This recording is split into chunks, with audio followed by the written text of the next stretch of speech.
नमस्कार. आज आपण इयत्ता 7वी विषय गणित मध्ये 12वा पाठ शिकत होतो. त्याच्यामध्ये क्षेत्रफळ व परिमिती झालेला आहे, पण आयताची परिमिती आणि चौरसाची परिमिती बघितली, परत आयताचे क्षेत्रफळ बघितलं, परत चौरसाचे क्षेत्रफळ पाहिलं. आज आपण त्रिकोणाचे क्षेत्रफळ व त्याचं सूत्र पाहणार आहोत. बघा, त्रिकोणाचे क्षेत्रफळाचं सूत्र काय आहे? 1/2 गुणुले पाया गुणुले उंची.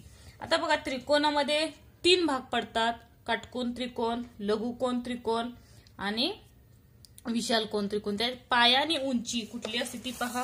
अगोदर इथं काटकोन त्रिकोण आहे, त्याची उंची ही उंची झाली आणि खालचा भाग म्हणजे पाया झाला. आता इथं बघा, हा लघुकोन त्रिकोण आहे, त्याच्यात आपल्याला उंची काढावी लागेल. ही उंची झाली आणि हा पाया झाला. म्हणजे AB उंची झाली, BC हा पाया झाला. इथे बघा PQR आणि इथं S. PS हा उंची झाली आणि QR हा पाया झाला. आता ह्या काय आहे? विशालकोन आहे, विशालकोन त्रिकोण आहे. त्यात बघा उंची काढावी लागेल आणि पायाही तुम्हाला वाढवावा लागेल. एवढं डिटेलमध्ये विचारत नाही, पण आपल्याला माहिती असं. बघा, ही उंची झाली आणि हा पाया झाला. X Y Z O नाव द्या. म्हणजे XO हा XO उंची झाली आणि OY ह्या पाया झाला. फक्त एकच सूत्र आहे ह्याचा, 1/2 गुणुले पाया गुणुले उंची. त्रिकोणाचे क्षेत्रफळ हे काय झालं? सूत्र झालं त्रिकोणाच्या क्षेत्रफळाचं. त्रिकोणाचे क्षेत्रफळ म्हणजे जो आतला भाग आहे, आपण अगोदर पाहिलेला, तो काय झाला? क्षेत्रफळामुळे येतो. नंतर बघा, सराव संच 46. पहिला बघा, एक दिनदर्शिकेच्या पानाची लांबी 45 सेंटीमीटर व रुंदी 26 सेंटीमीटर आहे, तर त्या पानाचे क्षेत्रफळ किती? आता दिनदर्शिका माहिती आहे आपल्या, त्याला इंग्लिशमध्ये आपण कॅलेंडर म्हणतो. तर कॅलेंडरची पानं बघते तर ती कशी असतात? आयताकृती असतात. बरोबर आहे का? त्याचं विचारलंय बघा, लांबी 45 सेमी आणि रुंदी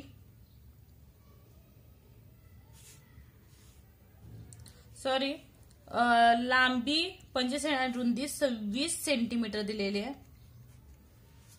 मग आयताचं सूत्र काय? आयताच्या क्षेत्रफळाचं, आयताचे क्षेत्रफळ बरोबर लांबी गुणुले रुंदी, लेंथ इंटू ब्रेथ. म्हणून आयताचे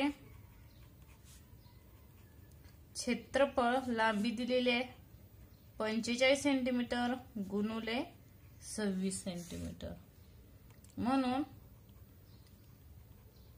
आयताचे क्षेत्रफळ गुणाकार करा 45 गुणुले 26. बघा, 26 पाचा 130, त्यातला 0 घेतला, 13 हातचा राहिला आणि 26 चोक 104. 104 आणि 13 117. म्हणजे किती आलं बघा? आयताचे क्षेत्रफळ बरोबर 1170. कशामध्ये दिलेलं आहे? सेमी मध्ये दिलेलं आहे, सेंटीमीटर मध्ये. आपण काय काढतोय? क्षेत्रफळ काढणे म्हणल्यावर काय येणार आहे? वर्ग येणार आहे. लक्षात ठेवा. हे काय झालं? आयताचे क्षेत्रफळ झालं. म्हणजे त्या दिनदर्शिकेच्या पानांचे काय झालं? क्षेत्रफळ झालं. म्हणून त्या पानाचे क्षेत्रफळ 1170 सेंटीमीटर वर्ग आहे. हे पूर्ण वाक्यात देऊ शकता. नेक्स्ट एक्झाम्पल बघा दुसरं, एका त्रिकोणाची उंची, एक त्रिकोण सांगितलेला आपल्याला, कुठलाही त्रिकोण सांगितलं, फक्त एका त्रिकोणाची उंची 3.6 सेंटीमीटर व पाया 4.8 सेंटीमीटर आहे, तर त्या त्रिकोणाचे क्षेत्रफळ किती? आता सूत्र वापरायचं त्रिकोणाचे क्षेत्रफळ. अगोदर लांबी रुंदी जे काही दिलेले आहे ते लिहून घ्या.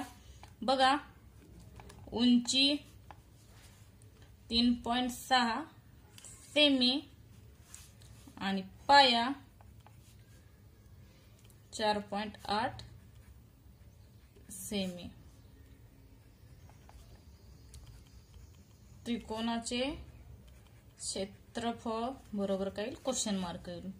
त्रिकोणाचे क्षेत्रफळाचं सूत्र, त्रिकोणाचे क्षेत्रफळ सूत्र 1/2 गुणुले पाया गुणुले उंची. त्रिकोणाचे क्षेत्रफळ ज्या काही किमती दिलेल्या आहेत त्या घालू. 1/2 हाय असं, पाया 4.8 गुणुले उंची 3.6.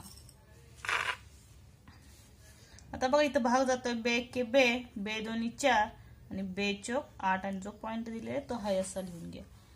म्हणून त्रिकोणाचे क्षेत्रफळ बरोबर काय? 2.4 गुणुले 3.6. अगोदर 24 आणि 36चा तुम्ही गुणाकार करून घ्या. साइन चोक 24, साई दोन्ही 12, 13 14, नंतर 3 चोक 12, हातचा 1, 3 दोन्ही 6 आणि 1 7. बेरीज करा, 4 6 7. किती आलं? सॉरी 7 आणि 1 8 आलं. आता बघा पॉइंट कुठे येणार, हे पॉइंट देऊन घ्या. 2.4 आणि 3.6. पॉइंट नंतर इथे एक घर आहे, इथे एक घर आहे, बरोबर आहे. 2 घर आहेत म्हणून 1 2 2 सोडायची घरं, पॉइंट द्यायचा. म्हणजे किती आलं? 8.64. एकक काय दिलेला आहे? सेमी. क्षेत्रफळ आहे त्यामुळे काय येणार? वर्ग येणार. म्हणून पूर्ण वाक्यात त्रिकोणाचे क्षेत्रफळ 8.64 सेंटीमीटर वर्ग.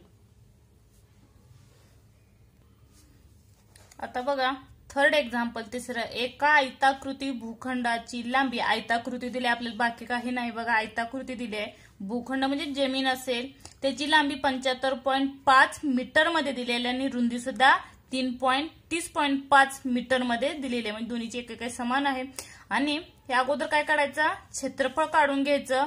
आणि भूखंड विचारला म्हणजे आतला भाग आहे येतो भूखंडाचा, आयताचा, आणि त्याचा दर 1000 रुपये चौरस मीटर असल्यास त्या भूखंडाची किंमत किती? म्हणजे ती काय, जो काही क्षेत्रफळ येईल त्याला काय करायचं? गुणाकार करायचा. कशाची? जो काही दर आहे 1000 रुपये चौरस मीटरनं गुणाकार केला की त्या भूखंडाची काय निघेल? किंमत निघेल. बघा, लांबी 75.5 मीटर आणि रुंदी 30.5 मीटर. जी दिलेला अगोदर ते सोडवा, कारण एवढं दिलेला अगोदर तो भाग सोडवून घ्या अगोदर मीटर. बघा सूत्र, आयताचे क्षेत्रफळ बरोबर लांबी गुणुले रुंदी. बघा लांबी किती दिलेली आहे? 75.5 गुणुले 30.5. बघा 75.5 गुणुले 30.5 गुणाकार करून घ्या अगोदर, मग पॉइंट द्या. 5 5 25, हातचा 2, 5 5 25, 26 27 27 6 7, हातचे 2, 5 7 35, 35 आणि 2 37. नंतर बघा काय राहिला? 0 0 कुठल्याही संख्येला 0 गुणुले 5, 0 0 गुणुले 5, 0 0 गुणुले 7, 0 येतो, कारण 0 कुठल्याही संख्येला गुणल्यास गुणाकार 0 येतात. आता नेक्स्ट बघा 3, 3 5 15, 15शी 1, 3 5 15 ने 1 16, 16शी 1, 3 7 21, 21 ने 1 22. बघा 5 7, 7 आणि 5 12, 12शी 1, 3 आणि 6 9, 9 ने 1 10, 10शी 1, 2 ने 1 3 आणि 2शी 2. आता पॉईंट कुठे देणार बघा, पॉईंट नंतर इथे एक घर आहे 1 आणि खालच्या पॉईंट नंतर एक घर, म्हणजे 1 आणि 1 2 झाले. 1 2 घर सोडायची आणि पॉईंट द्यायचं, म्हणजे उत्तर काय येईल 2302.75 मीटर दिलेलं आहे क्षेत्रफळ, त्यामुळे मीटर वर्ग. बरोबर आहे का? हे काय निघालं, आयताचे क्षेत्रफळ. बघा हा पहिला भाग झाला, अगोदर आयताचे क्षेत्रफळ झालं. आता त्याचा दर कशाचा, आयताच्या क्षेत्रफळाचा किंवा भूखंडाचा दर किती आहे, 1000 रुपये चौरस मीटर असल्या त्या भूखंडाची किंमत किती. बघा भूखंडाची किंमत किती सांगितली आहे, 1000 रुपये चौरस मीटर मध्ये सांगितले. बरोबर आहे का? क्षेत्रफळ किती आलंय, 2302.75. आता बघा गुणाकार करताना इथे 1 आहे, त्यानंतर किती घर आहेत, 1 2 3, 1 2 3 आणि हाय असं लिहून घ्या, 2302.75. बरोबर आहे का? हे अगोदर लिहून घ्या. आता बघा काय 2 पॉईंट नंतर 0 दिलेलं आहे. बरोबर आहे का? म्हणून 1 2 करायचा आणि इथं पॉईंट द्यायचा. पॉईंट नंतरच्या 0ला किंमत नसते, म्हणून बघा 23,027,5 म्हणजे 2,30,275 रुपये ही काय झाली, इथे एक 0 राहिला, म्हणजे काय येईल 23,02,750 रुपये त्या भूखंडाची काय असेल, किंमत असेल. म्हणून भूखंडाची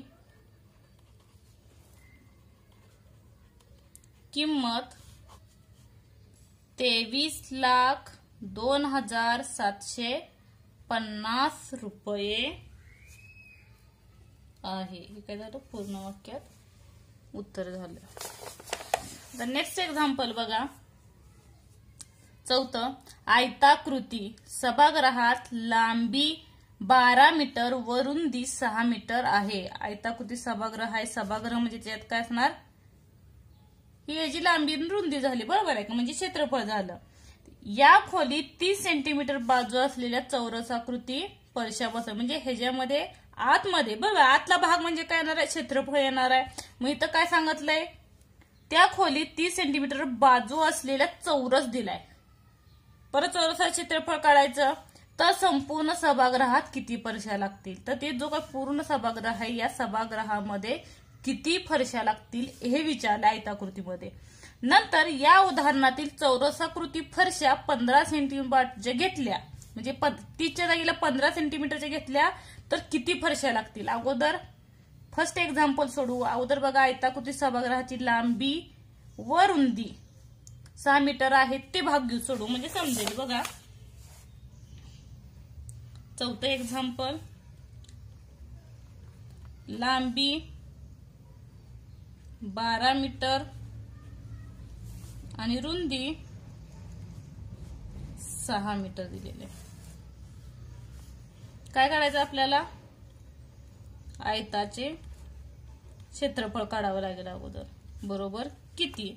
म्हणून आयताचे क्षेत्रफळ बरोबर लांबी गुणुले रुंदी. लांबी किती दिली आहे, 12 दिली आहे, रुंदी 6 दिलेली आहे, 12 72. इथं काय दिलंय, मीटर मध्ये दिलेलं आहे, म्हणून मीटर क्षेत्रफळ आहे, वर्ग येईल. हे काय झालं, आयताचे क्षेत्रफळ झालं. आता नंतर बघा इथं काय केलंय, या खोलीत 30 सेंटीमीटर बाजू असलेल्या, इथं काय दिलंय बघा, एकक बदललेलं आहे, इथं मीटर मध्ये दिलेलं आहे, इथं सेंटीमीटर दिलेलं आहे. एक तर हे मीटरचं जे काय आपलं उत्तर आले ते सेमी मध्ये करावं लागेल, नसेल हे सेमी मध्ये आहे ते मीटर मध्ये करावं लागेल. मग 30 सेंटीमीटरचं आपण सेमी मध्ये गेलं तर काय होईल, 30 भागिले 100 मीटर मध्ये झालं. बरोबर आहे का? 30 सेंटीमीटरचं आपण मीटर मध्ये काढलं. इथं काय विचारलंय, चौरसाकृती फरशा. चौरसाकृती म्हणजे चौरसाचे क्षेत्रफळ सूत्र काय आहे, चौरसाचे क्षेत्रफळ बरोबर बाजूचा वर्ग. बाजू काय आली आपली इथं लिहा वाटलंच तर, बाजू बरोबर 30/100 आणि चौरसाचे क्षेत्रफळाचं मध्ये किंमत घाला. चौरसाचे क्षेत्रफळ बरोबर बाजूचा वर्ग म्हणजे काय, 30/100 गुणुले 30 म्हणजे 2 वेळा गुणाकार असतोय. बरोबर आहे, 30/100. ह्या शून्याला हा शून्य, ह्या शून्याला हा शून्य निघून गेला. काय राहिलं, 3 गुणुले 3 भागिले 10 गुणुले 10 बरोबर काय येईल, 3 गुणुले 3 9, 10 10 100. कशामध्ये काढलेलं आपण, मीटर मध्ये काढलेलं आहे म्हणून मीटर वर्ग आलं. हे काय झालं, चौरसाचे क्षेत्रफळ झालं. आयताचं झालं, हे झालं. नंतर त्यातच काय क्वेश्चन विचारलाय, तर संपूर्ण सभागृहात किती फरशा बसतील. म्हणजे आयताकृतीची जे काही सभागृह आहे या सभागृहामध्ये ह्या चौरसाकृती क्षेत्रफळ म्हणजे आयताचं क्षेत्रफळ भागिले चौरसाचे क्षेत्रफळ काढलं की ते सभागृहाच्या फरशा निघतील. काय येईल बघा, सभागृहाच्या फरशा बरोबर काय येईल, आयताचे क्षेत्रफळ भागिले चौरसाचे क्षेत्रफळ. आता आयताचे क्षेत्रफळ किती आलंय बघा, किती आलंय आपलं आयताचे क्षेत्रफळ 72 आलंय.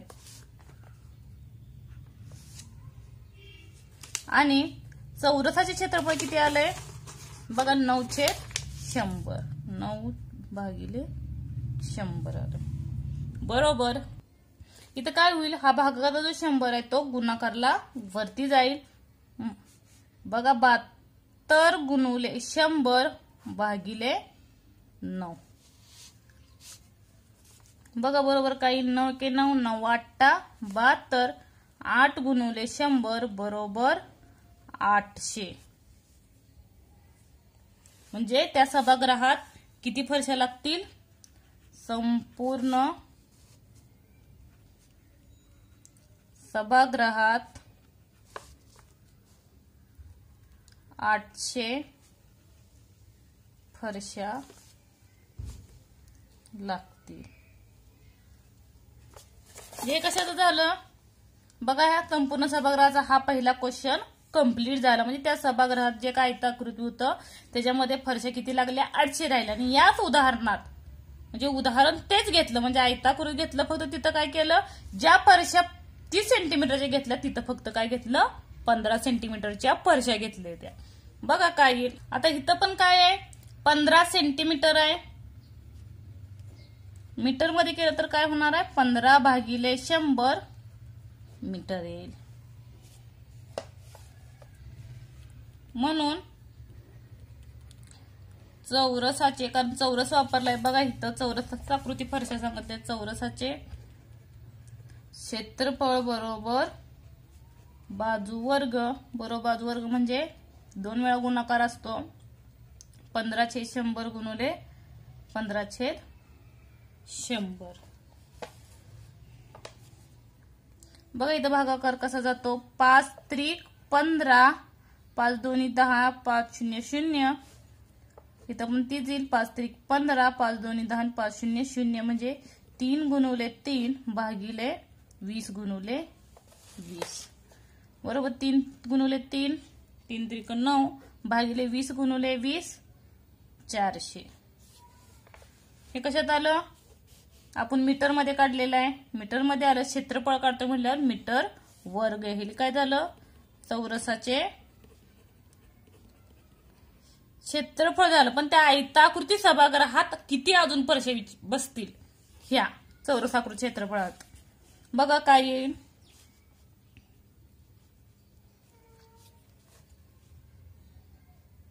सभागृहात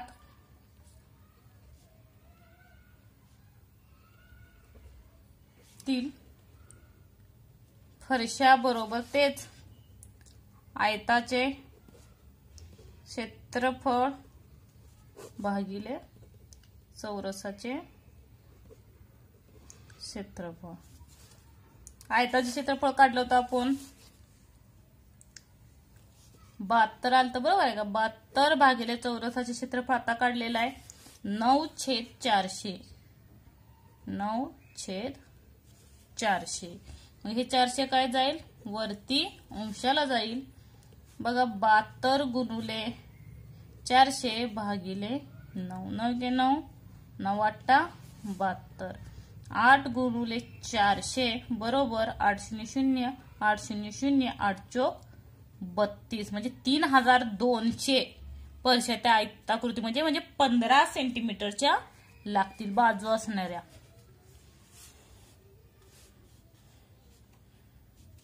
म्हणून पूर्ण लिहा. नसेल तर 15 सेंटीमीटर म्हणून तुम्ही लिहू शकता, कारण प्रश्नात तसंच विचारलंय बघा, तसंच लिहू शकता. नंतर नसेल परतच्या ह्याच्यात पूर्ण वाक्यात लिहू शकतात. सभागृहातील फरशा बरोबर 3200. मग इथं काय विचारले ते लिहा वाटलंच तर. 15 सेंटीमीटर बाजू असलेल्या किती लागतील, 3200. आणि 30 सेंटीमीटर बाजू असणारे किती लागते, त्या 800 परशा लागते. ही पूर्ण वाक्यात लिहा वाटलंच तर. म्हणून आयताकृती सभागृहात 3 सेंटीमीटर चौरसाकृती 800 फरशा लागतील. तर 15 सेंटीमीटर चौरसाकृती 3200 फरशा लागतील. हे काय आपण पूर्ण वाक्यात लिहू शकतो. बघा लास्टचे एक्झाम्पल. शेजारील आकृतीत, इथं आकृती दिलेली, शेजारी आकृतीत दाखवल्याप्रमाणे मापे असलेले, जी माप दिलेले आहेत त्याच्यावरून तो आयत आहे, त्रिकोण आहे की चौरस आहे ते आपण ओळखायचं. त्याच्यावरून काय करायचं, त्या बागेची परिमिती व क्षेत्रफळ काढा. अगोदर आकृती काढून घ्या. बघा आकृती काढली, ह्याची माप काय दिले, 13 मीटर 13 मीटर, ह्याचं सुद्धा 13 मीटर आहे. म्हणजे काय असणार आहे, चौकोन असणार आहे. म्हणजे पुढची माप सुद्धा किती असणार आहे, हे जॉईन केलं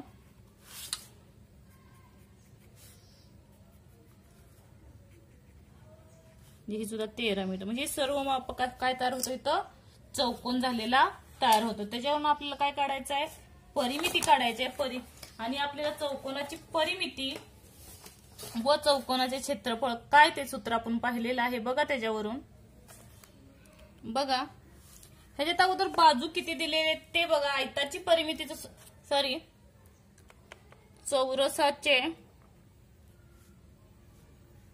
चौरसाची परिमिती काढू अगोदर, मग क्षेत्रफळ काढू.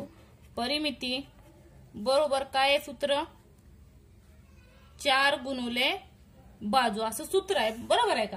पण इथे किती बाजू आहे त्या बघा, काउंट करा. 1 2 3 4 5 6 7 8 9 10 11 आणि 12. म्हणजे 3 3 6 3 3 9 3 चौक 12. म्हणजे इथं काय आहे, इथं काही 12 येईल. आणि बाजू काय दिलेली, किती दिलेली तर 13. म्हणजे प्रत्येक आपल्याला माहितीये परिमिती म्हणजे काय, ही जी कडा आहे ती कडा म्हणजेच काय, परिमिती बघितलेलं आपण. हे जी आपल्याला परिमिती काढा म्हणून सांगितलेली. बरोबर आहे का. क्षेत्रफळ म्हणजे काय, आतला जो भाग आहे तो क्षेत्रफळ. म्हणजे 12 गुणवले किती दिलेले बाजू 13. गुणाकार करा. 12 एके 12 25 32 36 36ची 3 12 एके 12 12 3 15. म्हणजे 156 कशामध्ये दिलेलं आहे त्यांनी, मीटर मध्ये दिलेलं आहे म्हणून मीटर मध्ये.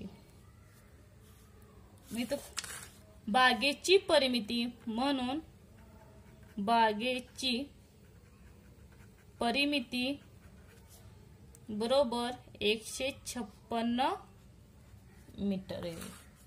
आता बघा क्षेत्रफळ काढायचं आहे चौरसाचे. क्षेत्रफळ बरोबर क्षेत्रफळ म्हणजे काय, अगोदर इथं चौकोन किती आहे बघा 1 2 3 4 5 म्हणजे हा पूर्ण जो आतला भाग आहे त्याचे काय काढायचं आहे, क्षेत्रफळ काढायचं आहे. आता एक चौकोन असले काय होता, एक बाजू वर्ग असं काहीतरी होतं सूत्र आपण पाहिलेलं आहे. इथे किती दिलेले चौकोन, ते चौकोन लिहून घ्या. किती आहेत 1 2 3 4 5 5 चौकोन गुणुले जे काय सूत्र आहे बाजू वर्ग बरोबर 5 गुणुले किती आहे बाजू 13 मीटरचा वर्ग. म्हणून बघा 5 गुणुले 13चा वर्ग 169.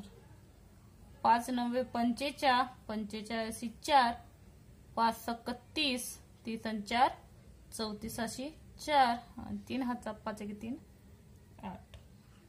845 कशात दिलेलं आहे, मीटर मध्ये. क्षेत्रफळ आहे त्याच्यामुळे काय येईल मीटर वर्ग येईल. म्हणून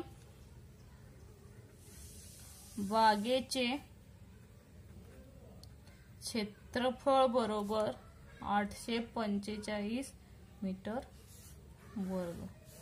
ठीक आहे, झालं बागेचे क्षेत्रफळ झालं. आणि बागेची परिमिती किती आली आपली 156.